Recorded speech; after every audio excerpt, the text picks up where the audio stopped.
A Tale of Werewolves, Alphas, and Fated Destinies, written by Olivia Stone. The silver serving platter was so polished that Celine could see her reflection in it as she moved through the great hall of the Shadow Ridge Pack. And she hated what she saw staring back at her, because that pale face with its storm gray eyes, and that damned silver hair that marked her as different, as cursed, as something that didn't belong among normal wolves, was a reminder of everything she'd never be. She'd learned over the years to keep her head down and her hair covered with a dark scarf that the pack's Alpha Garrett insisted she wear during formal gatherings, because he said her natural appearance was too distracting, too unsettling for guests. Though what he really meant was that she was an embarrassment to a pack that prided itself on producing strong, beautiful wolves with the typical dark hair and golden eyes that marked them as true Shadow Ridge blood. 24 years of being invisible had taught Celine how to move through crowds without being noticed, how to refill wine glasses and clear plates without interrupting conversations, how to exist in a space without actually existing at all. And tonight, she was doing exactly that, while the entire pack celebrated the arrival of the Alpha King himself, Theron Silverclaw, who ruled over the 12 united packs of the Northern Kingdoms with a power and authority that made even the strongest alphas bow their heads in respect. The Great Hall was magnificent tonight, transformed from its usual rough-hewn simplicity into something almost magical, with hundreds of candles casting dancing shadows across the stone walls, with garlands of autumn leaves and mountain flowers draped from the exposed wooden beams, with long tables laden with roasted meats and fresh breads and wines from the southern territories that most wolves in Shadow Ridge would never taste, except on nights like this, when they needed to impress someone who actually mattered. Celine had spent the entire day helping prepare for this feast, her hands raw from scrubbing floors and her back aching from hauling supplies from the storage cellars. But none of that showed on her face as she moved silently between the tables with her serving platter balanced perfectly on one hand, the way she'd learned to do when she was 16, and had first been assigned to work the formal dinners, because Omegas who couldn't fight or hunt needed to make themselves useful somehow, and serving was one of the few tasks that didn't require the kind of strength or speed that came naturally to most wolves. She could hear Alpha King Theron's voice from across the hall, deep and commanding, but not unkind, as he spoke with Alpha Garrett about border security and trade agreements and the kind of political matters that Celine had no business understanding,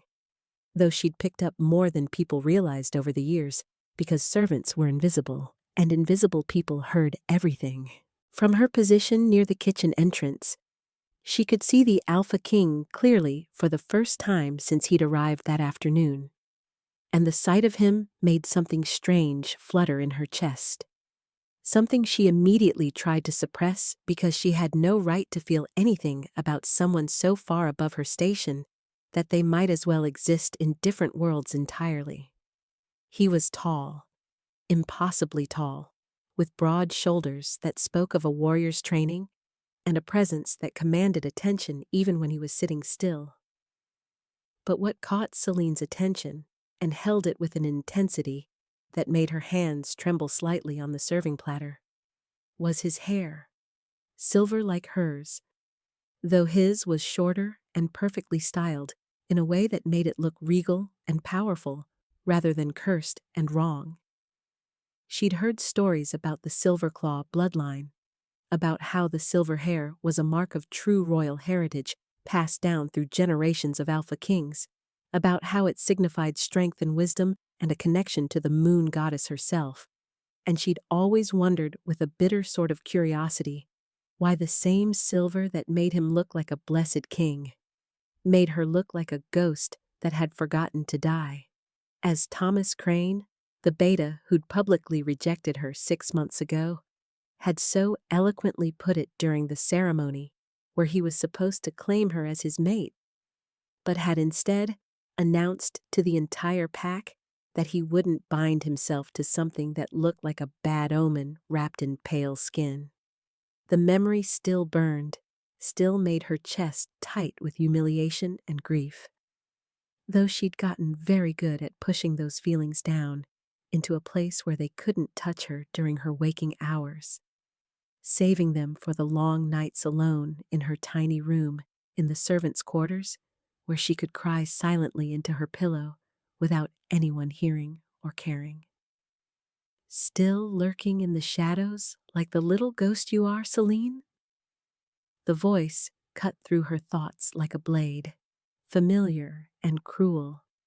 and she didn't need to turn her head to know that Thomas Crane had appeared beside her with that smug expression he always wore these days, especially when his new mate, a beautiful dark-haired Omega named Lyra, was nearby to witness his casual cruelty toward the wolf he'd discarded. "Try not to curse the Alpha King with your presence tonight. We wouldn't want him to think Shadow Ridge Pack harbors bad omens among our servants, would we?" Thomas continued, his voice low enough that only she could hear, but loud enough that the two other betas standing near him could catch every word and laugh accordingly, as if being cruel to someone weaker was the height of entertainment rather than just sad and pathetic. Though Celine had learned years ago that pointing out the pathetic nature of bullying only made the bullying worse. She didn't respond, didn't even look at him,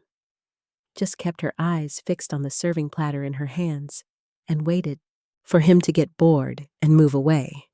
which he eventually did after making one more comment about how even covering her cursed hair couldn't hide what she really was. And then she was alone again, invisible again, exactly where she needed to be if she wanted to survive another day in this pack that had never wanted her, but couldn't quite figure out how to get rid of her without violating the moon goddess's law about taking in orphaned wolves. Her parents had died when she was 7, killed during a rogue attack on the pack's eastern border, and she'd been raised by the pack out of obligation rather than love, passed between families who took their turn housing her for a few months at a time before passing her off to someone else, until finally, when she turned 16 and presented as an Omega, they just moved her into the servants' quarters permanently and put her to work, deciding that if she was going to be a burden on the pack's resources, she might as well earn her keep through labor. Celine retreated to the kitchen with her empty platter, needing a moment away from the celebration and the laughter and the constant reminder that she would never be part of this world no matter how many years she spent serving it. And she was refilling her platter with fresh bread and cheese when she heard the conversation that would change everything. The kitchen was connected to a back hallway that led to the guest chambers, where visiting wolves stayed during their time at Shadow Ridge, and the hallway had excellent acoustics, which meant that voices carried from the corridor straight into the kitchen area, where Celine stood frozen, her heart suddenly pounding as she recognized one of the voices as belonging to Beta Marcus from the Ironwood Pack, one of the visiting delegates who'd arrived with several other wolves claiming to be there to pay respects to the Alpha King during his tour of the border territories. "The blade is ready, coated with nightshade silver exactly as the contact specified. And I've confirmed that even a scratch will kill him within minutes, faster if we manage to hit anything vital like the heart or a major artery," Marcus was saying in a low voice that probably would have been inaudible to anyone without wolf hearing. But Celine had excellent hearing, had trained herself over the years to pick up conversations from across rooms because information was power, even for powerless servants who needed to know when danger was coming. The guard rotation changes at midnight, gives us a 5-minute window when he'll be alone in his chambers, just returned from the feast and preparing for sleep, completely vulnerable and unsuspecting because he trusts these border packs not to harbor traitors, which makes this almost too easy. Another voice, one Celine didn't recognize, responded with cold calculation that made her blood run ice cold in her veins. "Make sure it looks like Shadow Ridge Pack is responsible. We want to start a war between the Alpha King's supporters and the border territories want to fracture the alliance he's spent 3 years building, so that when the dust settles, the real powers can step in and restructure the kingdoms the way they should be, without some idealistic young king trying to give rights to omegas and protections to weak wolves who should just accept their place at the bottom of the hierarchy. The third conspirator, a female voice that carried the distinctive accent of the Western Territories, added with vicious satisfaction. His mother's prophecy said his mate would save him, said she'd be marked by silver and would protect him when he was most vulnerable. But we've made sure every silver-marked wolf in the visiting parties has been accounted for and eliminated as threats, so unless his magical mate appears out of thin air in the next few hours, dear Theron Silverclaw is going to die tonight, and his precious United Kingdoms are going to crumble. Celine's hands were shaking so badly that the platter nearly slipped from her grasp, and she had to set it down on the kitchen counter before the clatter of falling dishes alerted the conspirators to her presence, because they clearly hadn't considered that a lowly servant might be in the kitchen at this hour, might overhear their assassination plot, might actually care enough about the life of an Alpha King she'd never met to consider doing something incredibly stupid and dangerous, like trying to warn him. Her mind raced through possibilities and problems at lightning speed, the way it always did when she was trying to solve impossible situations, which had been most of her life if she was being honest with herself. She could try to report this to Alpha Garrett, but what if he was part of the conspiracy? What if that's why the Alpha King's visit had been scheduled for Shadow Ridge in the first place? What if she reported it and got herself killed for knowing too much before anyone could actually help? She could try to tell one of the Alpha King's guards, but they were all stationed in the Great Hall or patrolling the perimeter, and she'd never make it past them to deliver a warning, because servants didn't just approach royal guards without permission, and any attempt to do so would be seen as suspicious at best and treasonous at worst. The conspirators' footsteps faded down the hallway, moving away from the kitchen and back toward the feast, and Celine realized with a clarity that felt like ice water being poured over her head that she had maybe 2 hours before midnight, before the guard rotation, before 3 trained assassins with a poisoned blade broke into the Alpha King's chambers and murdered him in his sleep. And she was probably the only person in this entire pack who knew it was going to happen and had any chance of stopping it. The smart thing to do would be nothing,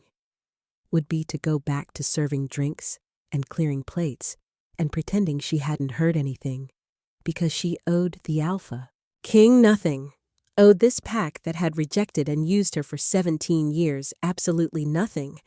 and getting involved in assassination plots and political conspiracies was a guaranteed way to end up dead or worse.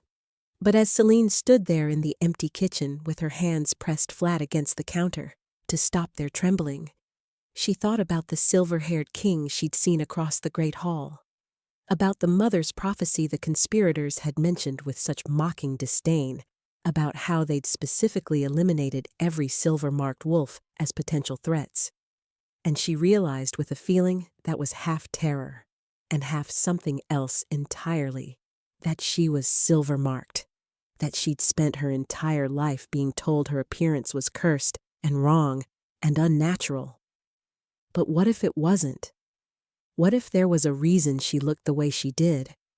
What if the moon goddess had marked her with silver hair and pale skin, not as a curse, but as a sign? She was probably being delusional, was probably reading meaning into coincidence because she was desperate to believe her existence had some purpose beyond scrubbing floors and being invisible. But the alternative was letting a good king die because she was too afraid to act. And Celine had been afraid her entire life, had let fear control every decision and keep her small and powerless and alone.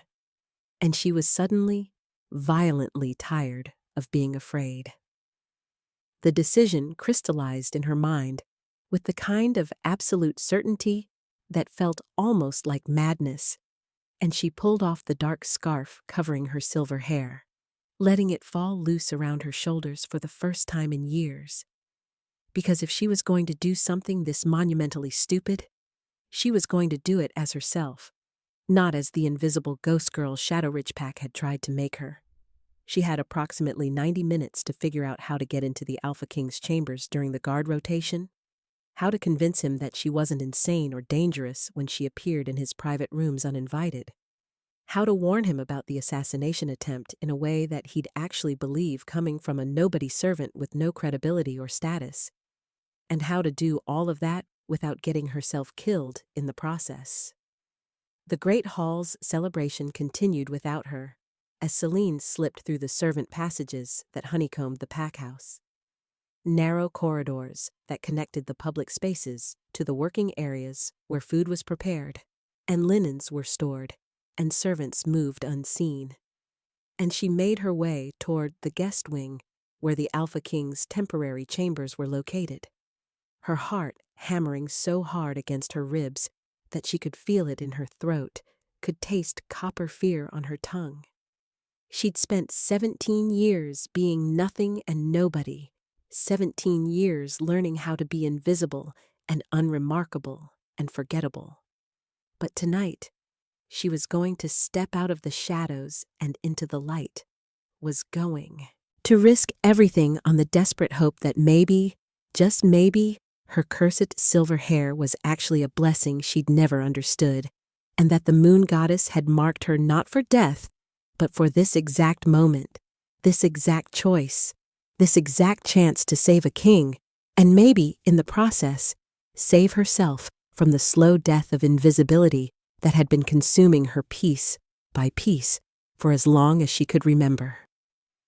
The clock in the Great Hall chimed 10 times, echoing through the stone corridors, and Selene pressed herself against the wall near the guest wing entrance, watching the guards patrol past with their precise military timing, counting the seconds between rotations, calculating the moment when she'd have to move, when she'd have to commit to this absolutely insane plan that would probably end with her execution, but might, just might, end with something else entirely. Something she didn't even have words for yet, but could feel pulling at her chest like a thread of silver light connecting her to a destiny she'd never imagined could belong to someone like her. The guard rotation happened exactly as Selene had calculated it would, with the evening patrol passing by the guest wing entrance at precisely 11:45, their heavy footsteps echoing down the stone corridor before fading into the distance. And she knew from years of observing the pack's security patterns during formal visits that the next patrol wouldn't come through for another 7 minutes, which meant she had maybe 5 minutes to slip into the Alpha King's chambers, deliver her warning, and either save his life or get herself killed for the crime of entering a royal's private space without permission.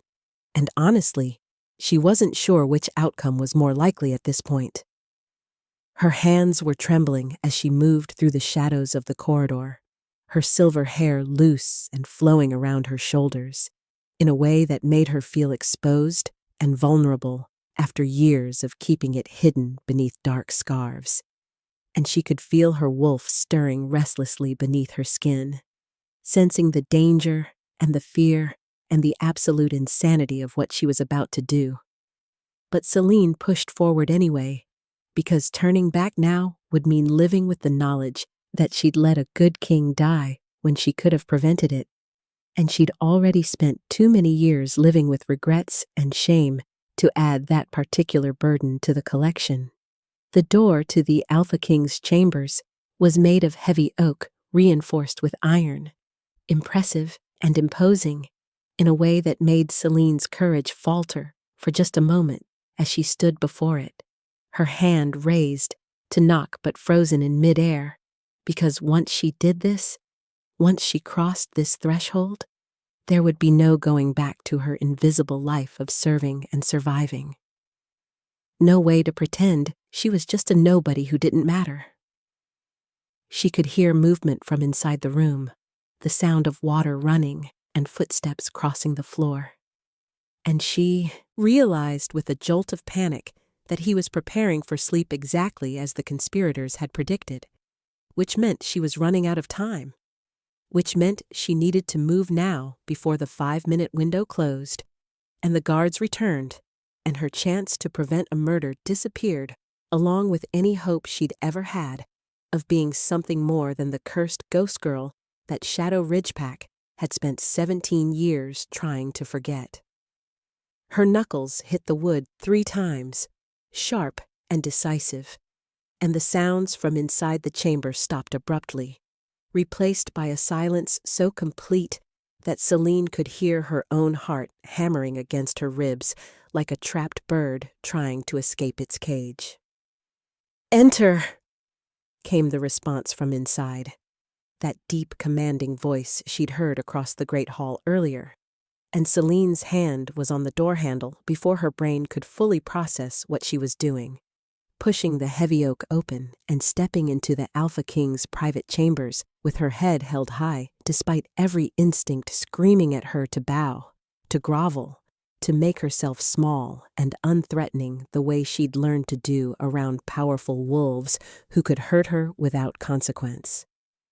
The room was magnificent in its simplicity, furnished with dark wood and rich fabrics that spoke of wealth and power without being ostentatious, and standing near the washroom entrance was Theron Silverclaw himself, the Alpha King of the Northern Kingdoms, dressed in simple sleeping clothes with his silver hair damp from washing, and the moment his ice-blue eyes locked onto hers, Celine felt something slam into her chest with the force of a physical blow, something that made her gasp and stumble backward against the door she'd just closed behind her. The sensation was unlike anything she'd ever experienced, a pulling in her chest that felt like a rope had been tied around her heart, and someone was tugging on the other end, drawing her toward this silver-haired king who was watching her with an expression that shifted from surprise to confusion to something else entirely, something that looked almost like recognition mixed with wonder. And Celine realized with a clarity that felt like lightning striking that this was the mate bond,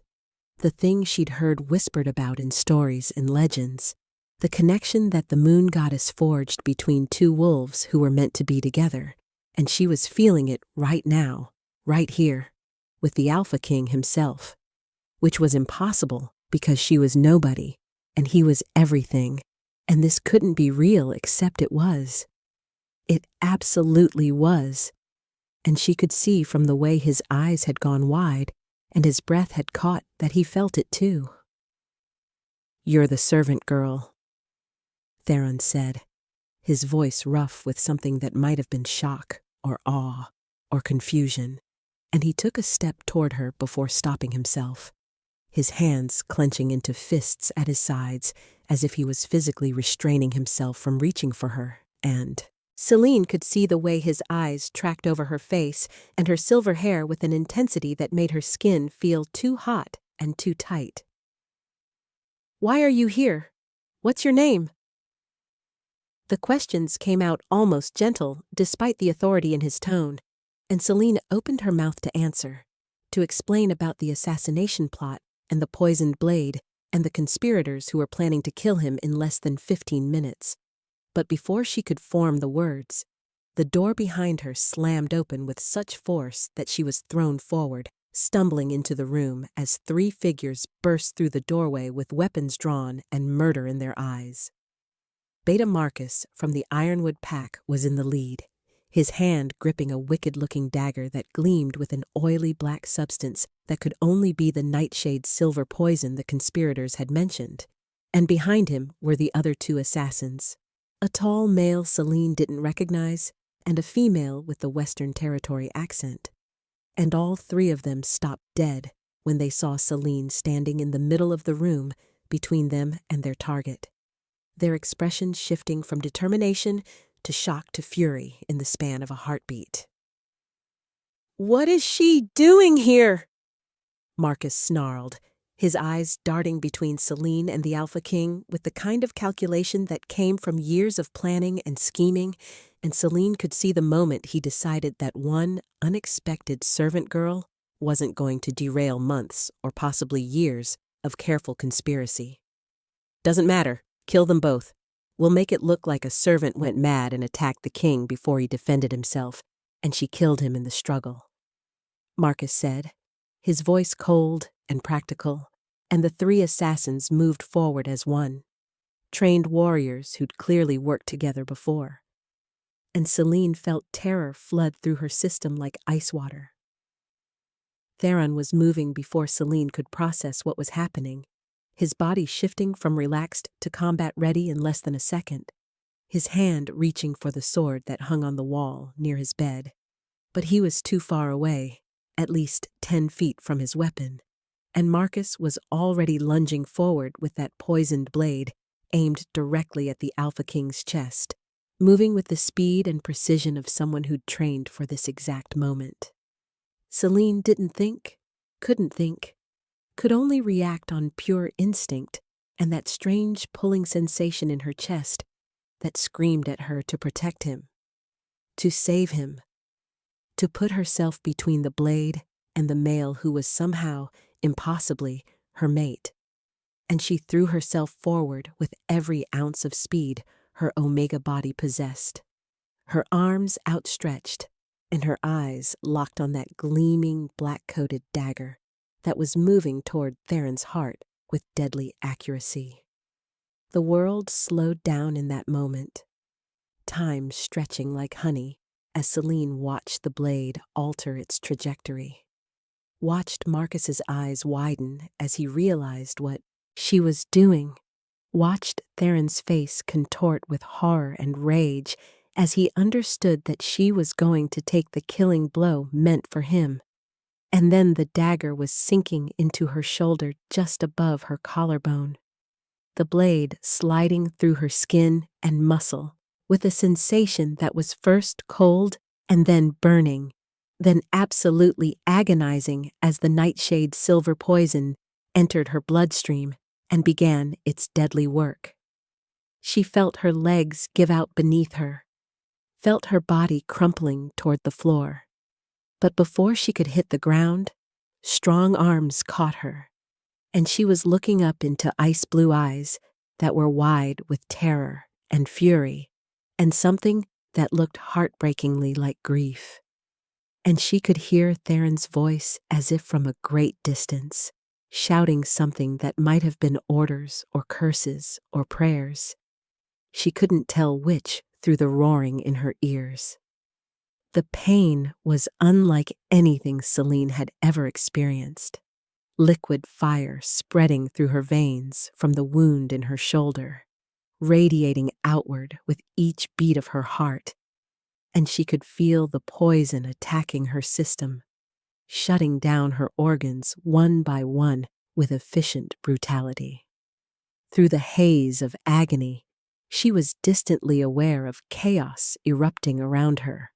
of Theron laying her down gently before launching himself at the assassins with a roar that shook the windows in their frames, of the sound of bones breaking and flesh tearing as the Alpha King killed Marcus with his bare hands, ripping the Beta's throat out with a savagery that should have been terrifying, but somehow felt protective, felt right. The second assassin tried to run and was cut down by Theron's claws before he made it 3 steps, and the female assassin was screaming something about how this wasn't supposed to happen, how the silver-marked mate wasn't supposed to be here, before royal guards burst into the room and subdued her with brutal efficiency.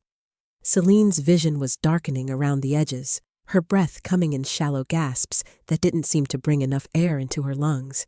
and she could feel her wolf whimpering inside her mind, could feel the life draining out of her body as the poison did its work, and she thought with a strange sort of detached calm that at least she'd done something that mattered. At least her death would mean something more than just another invisible servant who'd lived and died without leaving a mark on the world. Theron was back at her side in an instant, his hands pressing against her wound, even though they both knew it was useless.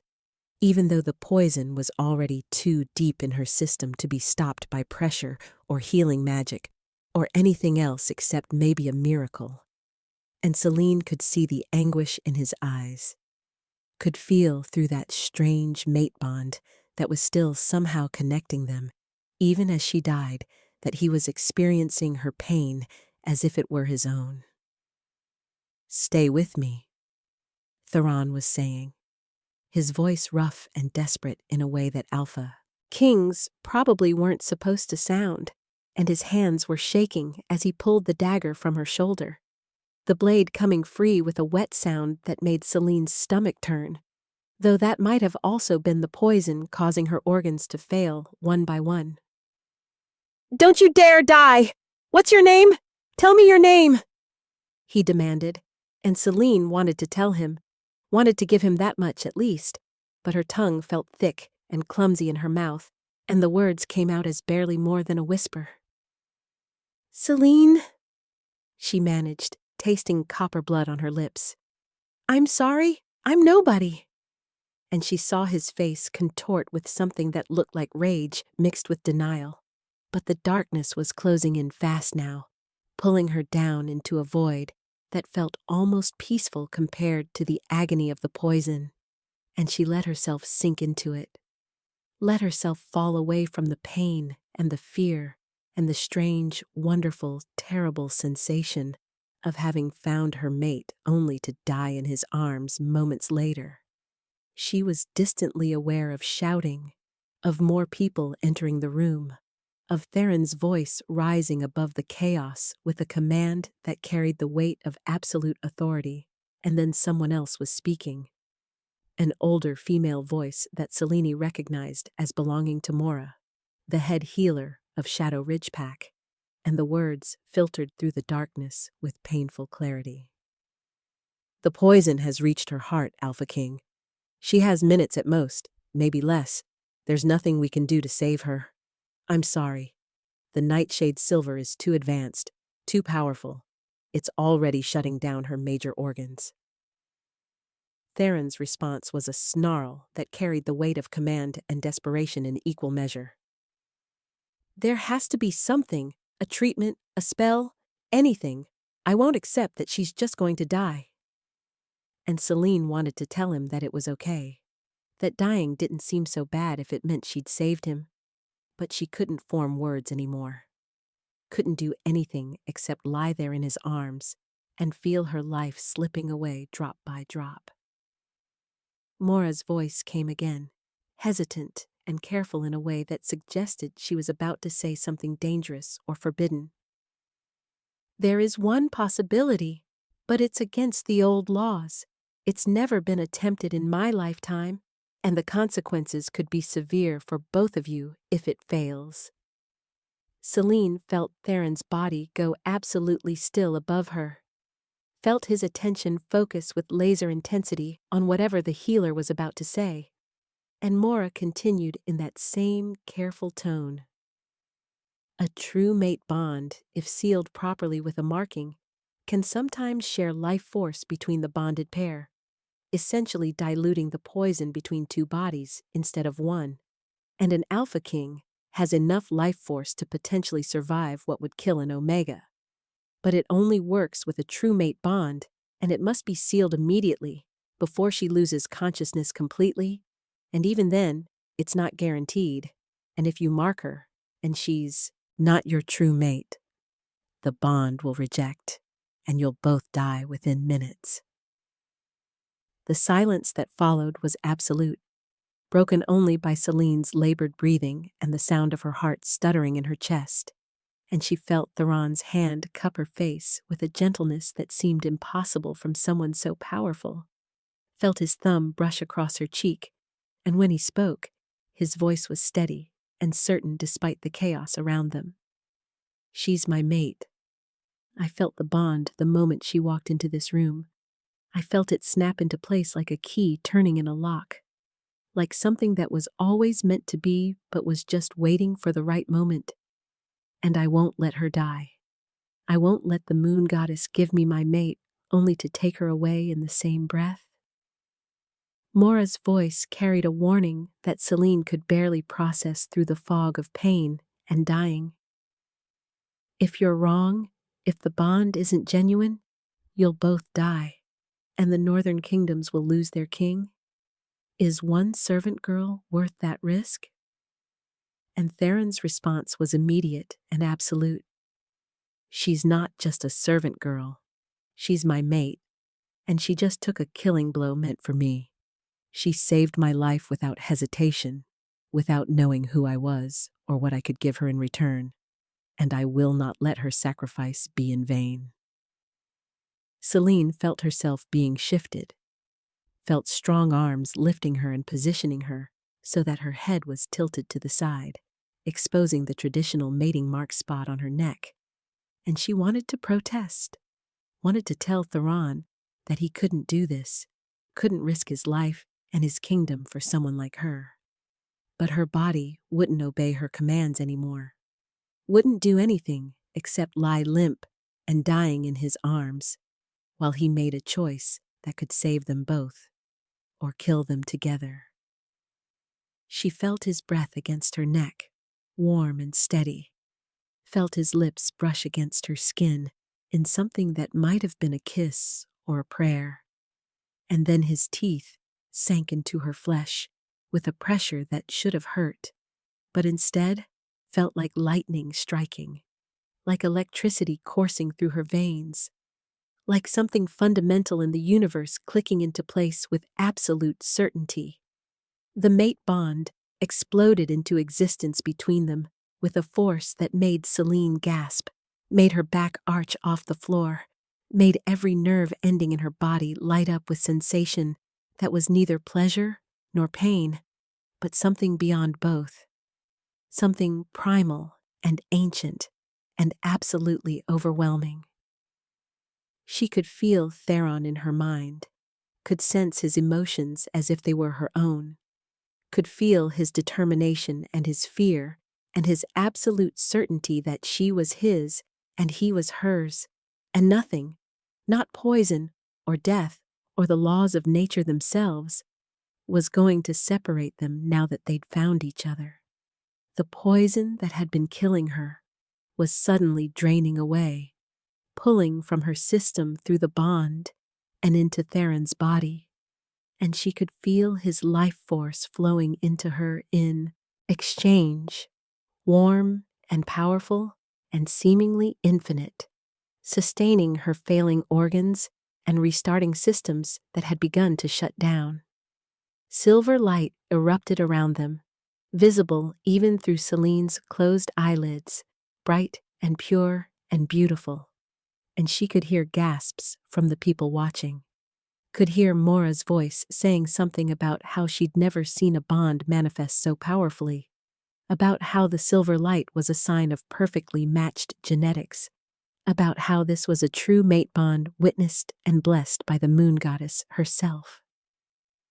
Selene's eyes fluttered open, her vision clearing as the poison left her system, and Theron's life force filled the empty spaces it left behind, and she found herself staring up into ice-blue eyes that were both familiar and strange, connected to her now in ways she didn't fully understand but could feel with absolute certainty, and she watched as those eyes rolled back and Theron collapsed beside her, his body convulsing as the poison that had been draining from her system hit his with devastating force. He's taking the poison into himself. His body is fighting it, but it's still dangerous, still potentially fatal, even for an Alpha King, Mora was saying, her hands moving over Theron's body with professional efficiency, checking his vitals and his breathing, while other healers rushed forward with supplies and medicines. Selene tried to sit up, tried to reach for him, but her body was still too weak, still recovering from being on the edge of death, and all she could do was lie there and watch as Theron fought the poison that had been meant to kill him in the first place, the poison she'd taken into her own body and then passed to him through a mate bond she'd never asked for, but couldn't imagine living without now that she'd felt it. The silver light was fading, dimming to a soft glow around both of them before disappearing entirely, and Selene could feel the bond settling into place, permanent and unbreakable, tying her life to his and his to hers in ways that went deeper than blood or bone or anything she'd ever imagined possible. Theron's convulsions slowed, then stopped, his breathing evening out into something more normal, and Mora's hands stilled on his chest before she looked up with an expression of wonder mixed with relief. He's fighting it off. His alpha constitution is burning through the poison faster than it can damage his organs. He's going to survive. They're both going to survive. The moon goddess has blessed this bond, and neither poison nor death can break what she's joined together. Selene felt tears streaming down her face, felt the mate bond humming between her and the unconscious Alpha King lying beside her, felt the weight of what had just happened settling over her like a cloak she'd never asked for, but couldn't remove, and she realized with a mixture of gratitude and terror that she'd saved his life, but in the process had bound herself to him forever, had become the mate and presumably the queen of the most powerful alpha in the northern kingdoms, without ever being asked if that's what she wanted, without ever being given a choice about whether she was ready for the responsibility and the scrutiny and the absolute impossibility of being something more than the nobody servant girl she'd spent her entire life believing she was. The room was full of people now, guards and healers and officials all staring at the two silver-haired wolves lying on the floor, surrounded by the bodies of dead assassins and the lingering traces of mate bond magic. And Selene could hear them whispering, could hear the shock and confusion and speculation in their voices as they tried to understand what had just happened,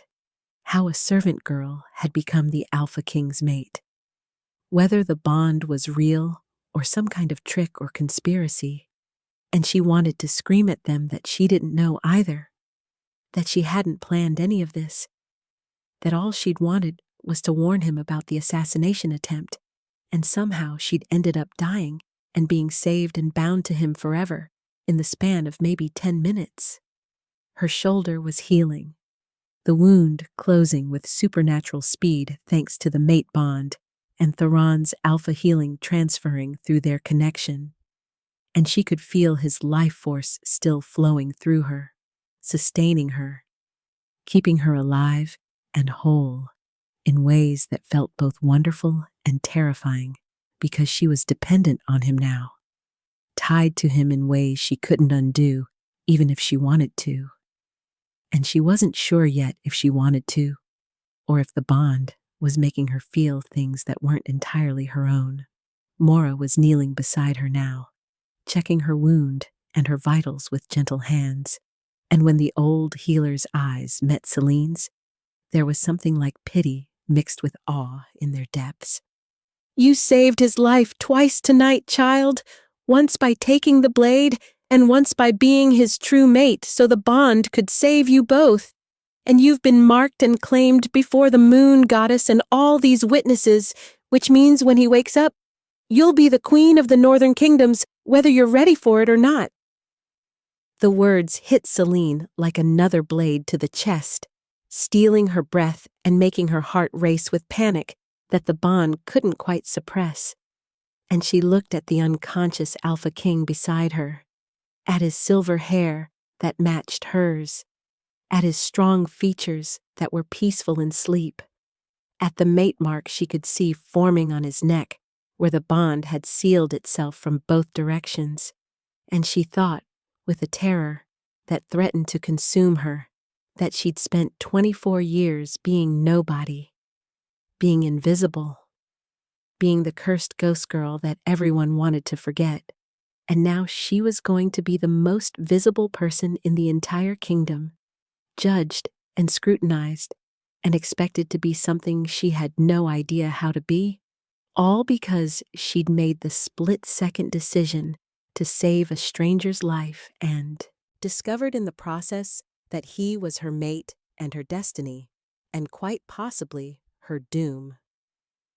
Selene woke 3 days later in a room that was so magnificent it took her several long moments of confused blinking to remember where she was and how she'd gotten there. The last clear memory being the mate bond snapping into place with devastating force, and Theron collapsing beside her as the poison transferred from her dying body into his much stronger one, and everything after that was a blur of silver light and pain and voices saying things she couldn't quite process through the overwhelming sensation of being connected to another person in ways she'd never imagined possible. The bed beneath her was massive and impossibly soft, draped with silk sheets in shades of silver and blue that probably cost more than everything Celine had owned in her entire life combined. And the room itself was clearly a royal chamber, with soaring ceilings and enormous windows that let in streams of morning sunlight that made the polished marble floors gleam like they were lit from within. And she realized with a jolt of panic that cut through her lingering exhaustion that she was in the Alpha King's palace, that she'd been transported here while unconscious, that everything that had happened in that guest chamber at Shadow Ridge Pack had been real, and not some fever dream brought on by poison and dying. She could feel the mate bond humming in her chest, a constant presence that felt like a second heartbeat overlaying her own, and through it, she could sense Theron somewhere nearby, could feel his concern and his relief and his need to see her, and the realization that she could feel his emotions as clearly as her own was both wonderful and terrifying in equal measure, because she'd spent her entire life being invisible, and now she was connected to the most visible person in the entire kingdom in a way that could never be hidden or denied. The door opened before she could fully process her situation, and Theron entered with the kind of commanding presence that filled a room even when he was clearly trying to be gentle and non-threatening, his silver hair catching the sunlight in a way that made it look like molten metal, his ice-blue eyes fixed on her with an intensity that made her breath catch in her throat, and she could feel through the bond the moment he registered that she was awake, because relief flooded through their connection with such force that it brought tears to her eyes. "You're awake," Theron said, his voice carrying a rough edge that suggested he hadn't been sleeping well, and he crossed the room in long strides before stopping himself a few feet from the bed, as if he wanted to touch her, but was restraining himself out of respect for boundaries that had been completely obliterated when he'd marked her without her consent to save her life. "How do you feel? The healers said you'd recovered fully from the poison, but that the mate bond trauma might leave you disoriented for a few days, and you've been unconscious for 72 hours, and I've been—" He cut himself off,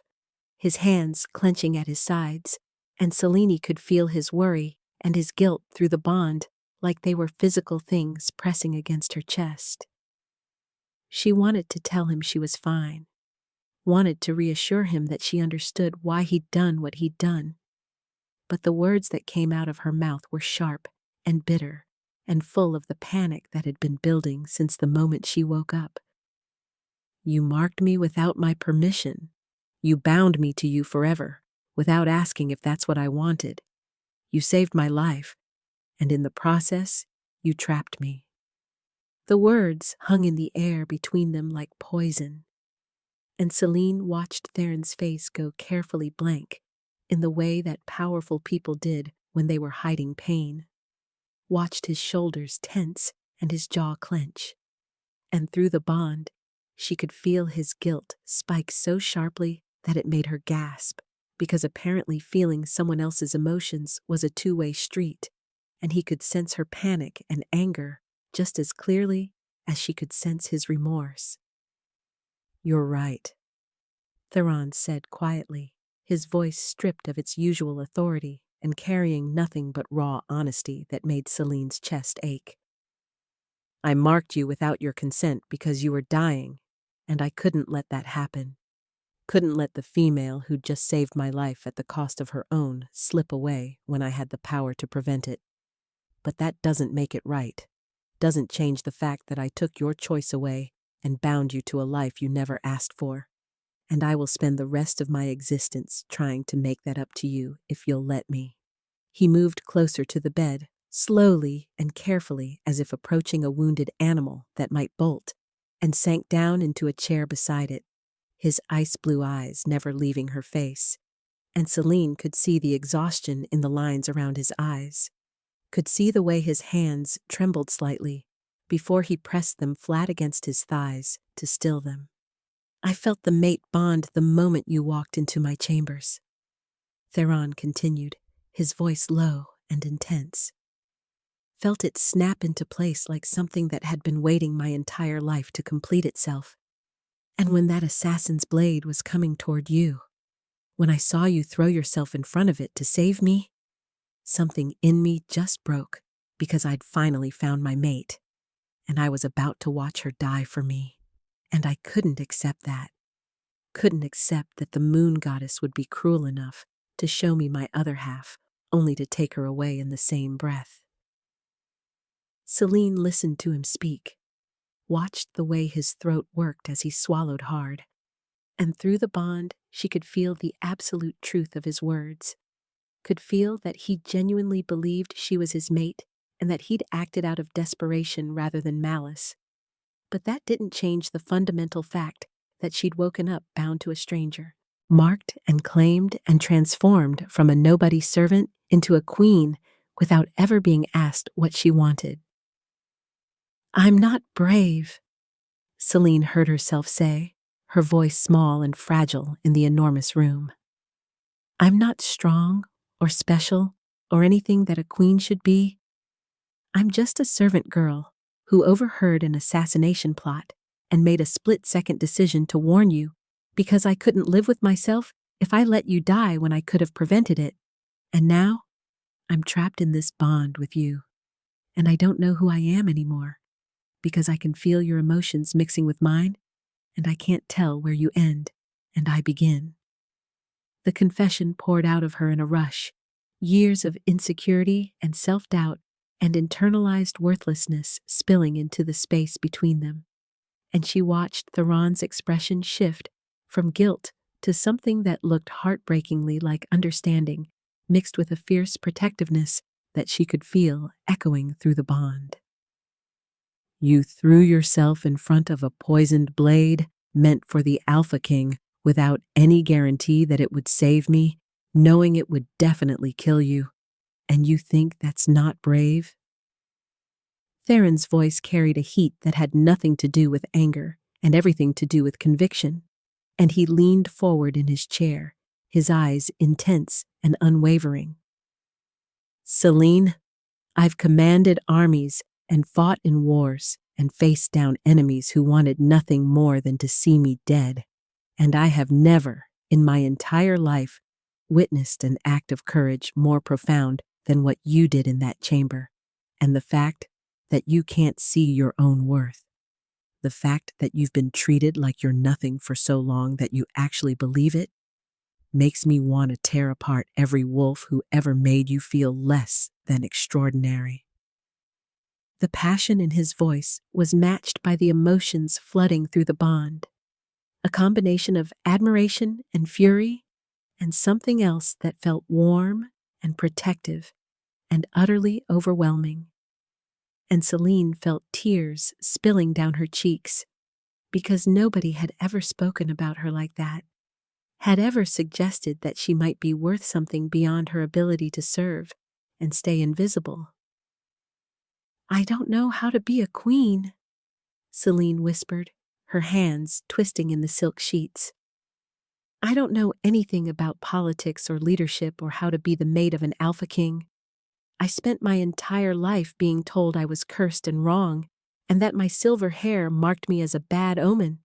And now you're telling me that same silver hair means I'm your destined mate, and I'm supposed to just accept that and step into a role I'm completely unprepared for?" Theron was silent for a long moment, his ice-blue eyes studying her face with an intensity that made her want to look away, but also made her feel seen in a way she'd never experienced before. And when he finally spoke, his voice was gentle but firm, carrying the weight of authority that came naturally to him. You don't have to know how to be a queen. Right now, you just have to be willing to learn. And as for the bond, I can't undo what I did, can't break the connection that ties us together. But I can give you time and space to adjust, can promise you that I won't push you or pressure you or demand anything from you beyond what you're willing to give freely. He reached out slowly, giving her time to pull away if she wanted to, and took her hand in his fingers warm and solid around hers. And through the bond, she could feel his sincerity, could feel that he meant every word, even though it clearly cost him something to offer her distance, when the mate bond was pulling them together with almost magnetic force. The weeks that followed were the strangest of Celine's life, a surreal combination of learning to navigate her new role while dealing with the constant presence of the mate bond and the complicated feelings she had about the male on the other end of it. And Theron kept his promise, giving her separate chambers and space to breathe, while also making sure she had everything she needed to succeed in her new position. He assigned her tutors who taught her about pack politics and kingdom management and the history of the northern kingdoms with patience and respect, rather than the condescension she'd expected, and he introduced her to his inner circle, wolves who were loyal and capable, and who accepted her as their king's mate, even if they were privately confused about how a servant girl had ended up wearing a crown. His second in command, a serious wolf named Kaelin, who had known Theron since childhood, became an unexpected ally, treating Celine like a little sister who needed protection and guidance rather than a burden to be tolerated. And through their conversations, she began to understand the weight of responsibility that Theron carried every day, the loneliness of leadership, and the constant pressure to make decisions that affected thousands of lives. But the hardest part wasn't learning to be a queen, wasn't navigating the complex politics of the northern kingdoms, or dealing with nobles who looked at her silver hair and common background with barely concealed disdain. It was the mate bond itself, the constant awareness of Theron's presence in her mind and heart, the way she could feel his emotions bleeding into hers until she wasn't sure which feelings belonged to her and which were echoes of his, and she found herself both drawn to him and resentful of the connection in equal measure. They fell into a routine of having dinner together each evening, neutral ground where they could talk without the pressure of the bond or their respective roles, and Celine discovered that beneath the commanding Alpha King exterior, Theron was thoughtful and surprisingly gentle, with a dry sense of humor that made her laugh despite herself and a genuine interest in her thoughts and opinions that made her feel valued in ways she'd never experienced before. She told him about her childhood, about the years of rejection and abuse and invisibility that had shaped her into someone who believed she was fundamentally unworthy of love, and he listened with an intensity that made her feel heard, really heard, for the first time in her life. And in return, he shared his own loneliness, his burden of being responsible for thousands of wolves while having no one he could truly trust. His mother's prophecy that had given him hope but also pressure to find a mate who could stand beside him as an equal. One night, about 6 weeks after she'd woken in the palace, Celine found herself in the kitchens in the middle of the night, unable to sleep because the bond was humming, with Theron's stress and worry about some political crisis she didn't fully understand.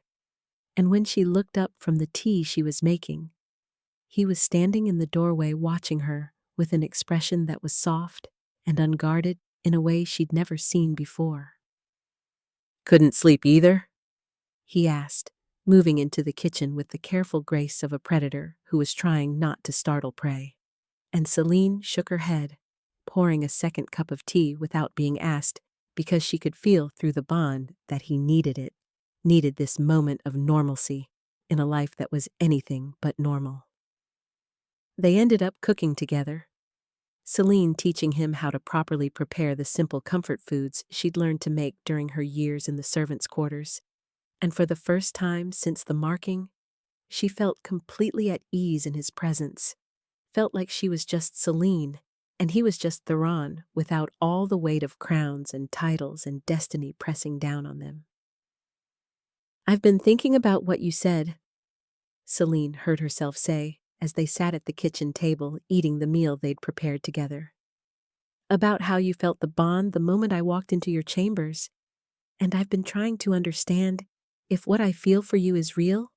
or just the bond forcing me to care about you, because fate says I should." Theron's hands stilled on his fork,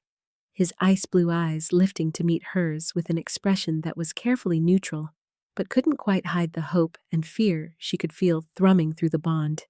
And she continued, before she could lose her courage. "But the truth is, I don't think I can separate the bond from my own feelings anymore. Don't think it matters whether I care about you because of fate or because of who you are, because the result is the same either way. I care about you, Theron. I care about your happiness and your burdens and the way you take your tea with too much honey when you're stressed.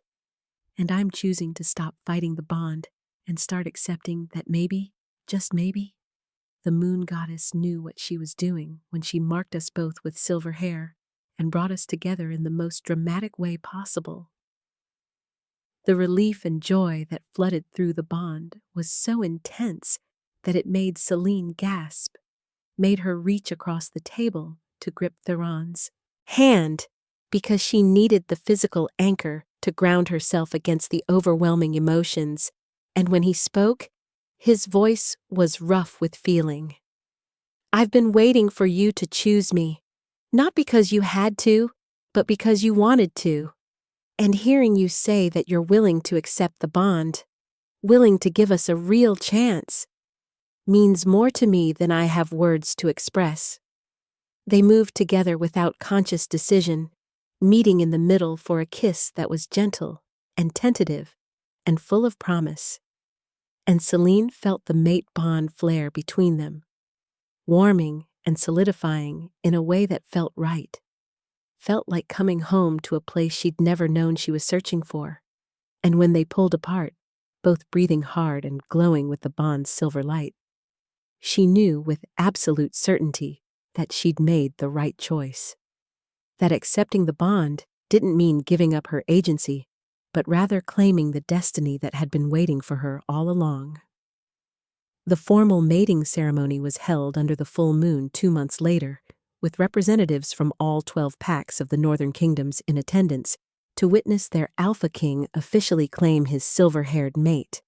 And Selene wore a gown of silver silk that made her look like moonlight given form. Her long silver hair adorned with crystals that caught the light and made her appear ethereal and otherworldly in the best possible way. When Theron marked her again in front of the assembled witnesses, completing the public bond that would make her his queen before the moon goddess and all the realm, Selene marked him back,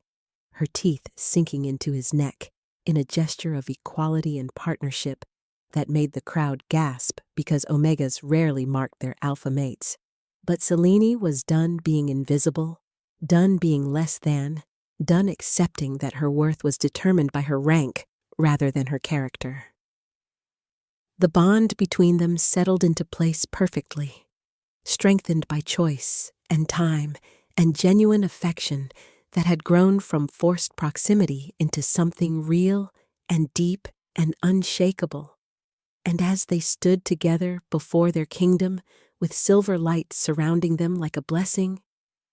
Selene thought about how far she'd come from that terrified servant girl who'd overheard an assassination plot and made a split-second decision to act. Years later, when young wolves would come to Queen Selene feeling broken or worthless or convinced that their differences made them unworthy of love, she would take their hands and tell them her story about being a nobody servant with cursed silver hair, about overhearing an assassination plot and choosing to act despite her fear, about taking a poisoned blade meant for the Alpha King and waking up bound to him by a mate mark she'd never consented to, about the anger and resentment and confusion that had followed, and about how she'd eventually chosen to embrace the bond and discovered in the process that she'd been marked with silver, not as a curse, but as a sign, a way for her true mate to recognize her when the time came. "I spent 24 years believing I was nothing," she would tell them, her storm-gray eyes intense and sincere. "Believing that my appearance made me cursed and unwanted. Believing that I was meant to live and die invisible. But the moon goddess had different plans. She marked me with silver so that when the time came to save a king, he would recognize me as his mate and save me in return. And everything I thought was a weakness became my greatest strength, because being overlooked taught me to see others, being rejected taught me to value acceptance, and being invisible taught me the importance of making others feel seen."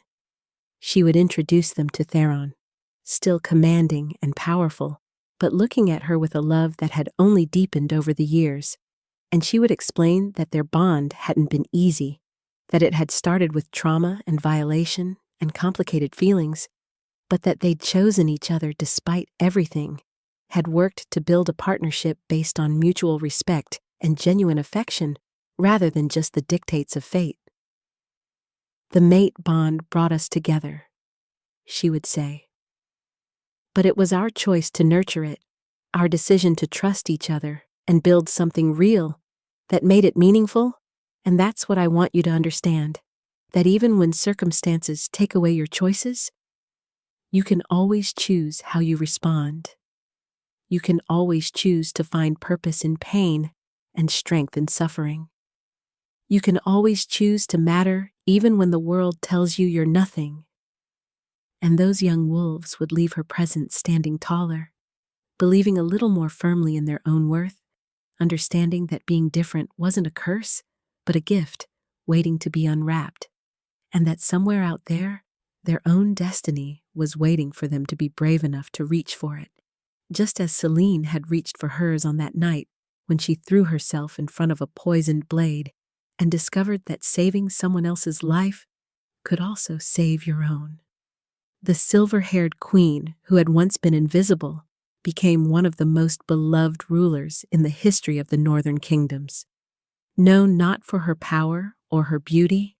but for her compassion and her ability to see worth in wolves that others overlooked. And she and Theron ruled together as true partners, balancing his strength with her wisdom, his authority with her empathy, his commanding presence with her gentle touch, and their children, born with silver hair that marked them as blessed rather than cursed, grew up understanding that true power came not from domination, but from service, not from taking, but from giving, not from standing above others, but from lifting them up. And on quiet nights, when the moon was full and silver light bathed the kingdom, Selene would stand with Theron in the gardens they'd planted together, her hand in his, and the mate bond humming between them like a song. And she would think about that terrified servant girl who'd made a split-second decision to act, despite her fear, who'd taken a blade meant for a king and woken bound to his bed by the mate mark, who'd been angry and resentful and confused, but who'd eventually chosen love over fear, partnership over isolation, purpose over invisibility. And she would know with absolute certainty that every moment of pain and confusion had been worth it to arrive at this place, this life, this love that had started with violation, but had transformed through choice into the greatest blessing she'd ever received. If you enjoyed this story of Selene and Theron, of silver-marked mates and destiny forged in sacrifice, please subscribe to the channel for more werewolf romance tales featuring powerful alphas, unique omegas, and the kind of fated bonds that change everything. Hit the notification bell so you never miss an upload, because I have so many more stories to share with you about wolves who overcome rejection, mates who find each other against impossible odds, and the kind of love that transforms curses into blessings. Leave a comment below telling me what you thought of Selene's journey from invisible servant to powerful queen. Tell me which moment resonated most with you,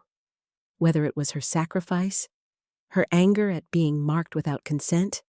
or her eventual choice to embrace the bond, and let me know what kind of werewolf stories you'd like to see next, because your support and engagement mean everything and help me create more content like this. Thank you for reading. Thank you for being part of this community of readers who believe in second chances and fated mates, and the power of choosing love, even when circumstances make it complicated. And I'll see you in the next story, where another wolf will discover that what they thought was their greatest weakness might actually be their most powerful strength.